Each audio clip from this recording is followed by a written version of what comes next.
All right, let's dive right into one of the biggest mysteries out there. What is a memory? What is it physically made of? Today, we're going to go on a journey deep inside your head to see how a fleeting moment gets captured, built, and stored as a real physical structure in your brain. Seriously, have you ever stopped to think about that? When you remember your first bike ride, what does that memory actually look like inside your brain? Is it a picture? A tiny little movie? Well, the truth is way cooler. We're about to track the entire life of a memory, from a tiny spark to a permanent part of who you are. Okay, so the whole secret, the absolute foundation for everything we're about to talk about, comes down to this one incredible idea: synaptic plasticity. And this isn't some fancy metaphor. It means the connections between your brain cells can literally get stronger or weaker based on your experiences. This physical change is the bedrock of learning. So, first stop on our journey, the moment of encoding. This is the instant an experience, a sight, a sound, a feeling, gets captured by your brain's massive network. But how does that even begin to happen? Well, first, let's just appreciate the scale we're working with here. You've got something like 86 billion neurons in your brain, and they form trillions of connections.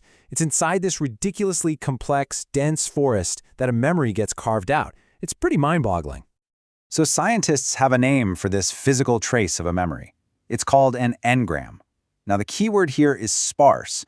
A memory isn't just in one little neuron, and it's not all over your brain either.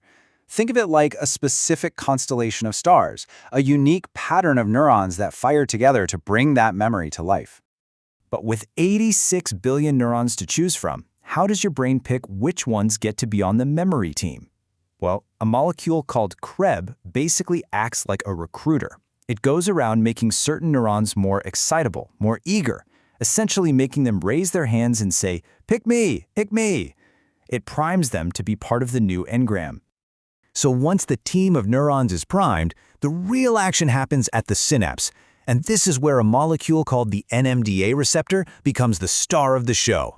You can think of it as a super strict gatekeeper, or maybe a high-security lock that needs two different keys turned at the exact same moment to open.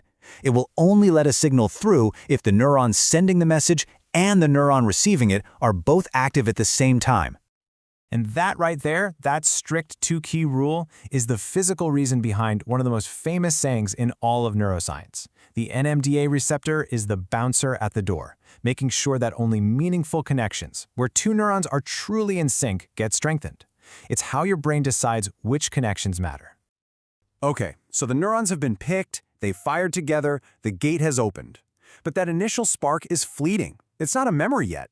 Now the brain has to roll up its sleeves and start a full-blown construction project to make that connection permanent. The master foreman of this whole construction project is a molecule called KMK2. And just to give you an idea of how important this guy is, get this: KMK2 makes up 1 to 2% of all the protein in your entire brain. That is a massive amount for just one single molecule. It's a huge deal. So how does this construction get started? It all begins when calcium ions flood in through that NMDA gate we just talked about. That rush of calcium is the signal that kicks our foreman KMKII into action. And here's the magic trick. KMKII then flips a switch on itself, which makes it stay active long after that initial signal is gone. This is the crucial moment a temporary electrical event becomes a lasting biological change. With its switch flipped on, KMKK yells, "All right, bring in the crew!" And that construction crew is made up of other receptors called AMPA receptors. The brain literally shoves more of these receptors into the synapse. It's kind of like adding more antennas to a radio to get a better signal. The more receptors there are, the stronger and more reliable that connection becomes. This whole process of strengthening connections is called long-term potentiation, or LTP. But here's the really elegant part. The brain doesn't just build up, it also tears down. There's an opposite process called LTD that removes those AMPA receptors to weaken connections. This is so important. It means you're not just remembering things, you're also actively forgetting irrelevant details, which helps make your important memories sharp and clear. And let me be super clear about this. We are not talking about a metaphor anymore. This is a real physical change. Under a powerful microscope, you can literally see these little bumps on neurons. They're called dendritic spines, getting bigger and fatter. New ones can even sprout. Learning physically reshapes your brain. So, we've built a stronger connection. Awesome. But right now, that memory is still pretty fragile. It's like you saved an important document right to your desktop. It's there, but it's vulnerable. To make it permanent, the brain has to upload it to the cloud, a process we call consolidation.